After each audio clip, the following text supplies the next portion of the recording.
வணக்கம். தமிழகத்தில் வரும் 2026ஆம் ஆண்டு சட்டப்பேரவை தேர்தல் நடக்க இருக்கிறது. தேர்தலுக்கு இன்னும் ஓராண்டு காலம் இருக்கும் நிலையில் தமிழகத்தில் உள்ள அனைத்து கட்சிகளும் இப்போதே அதற்கான வியூகங்களை வகுக்க தொடங்கி உள்ளது. மேலும் கூட்டணி குறித்த பேரங்கள் கூட பேச தொடங்கிவிட்டதாக தெரிகிறது. தற்போது திமுக கூட்டணியில் விசிக, காங்கிரஸ், 2 இடதுசாரி கட்சிகள் இடம்பெற்றுள்ளது. இப்படிப்பட்ட சூழலில் கடந்த சில மாதங்களாகவே திமுக மீதான அதிருப்தியை விசிக பல்வேறு இடங்களில் பதிவு செய்து வருகிறது. மேலும் இந்த முறை திமுக மிகுந்த கெடுபிடியுடன் விசிக பல்வேறு கோரிக்கைகளை வைத்துள்ளதாக கூறப்படுகிறது. அதாவது கூடுதல் தொகுதிகளை திமுக ஒதுக்கினால் மட்டுமே விசிக கூட்டணியில் நீடிக்க முடிவெடுத்துள்ளதாம். ஏற்கனவே சொந்த சின்னத்தில் போட்டியிடாமல் விசிக உதயசூரியன் சின்னத்தில் தான் போட்டியிடுகிறது. ஆனால் இந்த முறை உதயசூரியன் சின்னத்தில் விசிக போட்டியிடாது.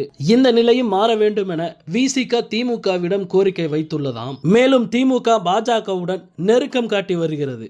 இது திமுக கூட்டணியில் உள்ள 2 இடதுசாரி கட்சிகளுக்கும் அதிர்ச்சியை கொடுத்துள்ளதாம். பரந்தூர் விமான நிலைய விவகாரம் உள்ளிட்ட பல்வேறு விஷயங்களை கருத்தில் கொண்டு மேலே குறிப்பிட்ட 3 கட்சிகளும் திமுகவின் கூட்டணியில் இருந்து விலக முடிவெடுத்துள்ளதாக கூறப்படுகிறது. திமுக மீது அதிருப்தியில் உள்ள இந்த 3 கட்சிகளையும் தங்கள் பக்கம் இழுப்பதற்கு நடிகர் விஜயின் தமிழக வெற்றி கழகம் முயற்சிப்பதாக தகவல் வெளியாகியுள்ளது. சமீபத்தில் தமிழக வெற்றி கழகத்தின் 2ஆம் ஆண்டு தொடக்க விழா நடைபெற்றது.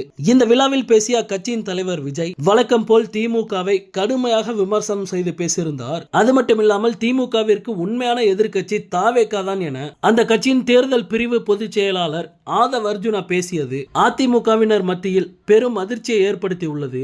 இப்படிப்பட்ட சூழலில் வலுவான கூட்டணியை அமைக்க தாவேகா பேச்சுவார்த்தை நடத்தி வருகிறது. முக்கியமாக திமுக கூட்டணியில் உள்ள விசிக கட்சியை தங்கள் பக்கம் இழுப்பதற்கு நடிகர் விஜய் முயற்சி செய்து வருகிறார். அதற்கேற்றார் போல் விசிகவும் திமுக மீது அதிருப்தியில் உள்ளது. தற்போது விசிக மட்டுமில்லாமல் திமுக கூட்டணியில் உள்ள 2 இடதுசாரி கட்சிகளும் கூட்டணியில் இருந்து விலக வாய்ப்புள்ளதாக தெரிகிறது. எனவே பொறுத்திருந்து பார்ப்போம். திமுக தலைவர் மு.க. ஸ்டாலின் அவர்கள் என்ன செய்ய போகிறார் என்பதை.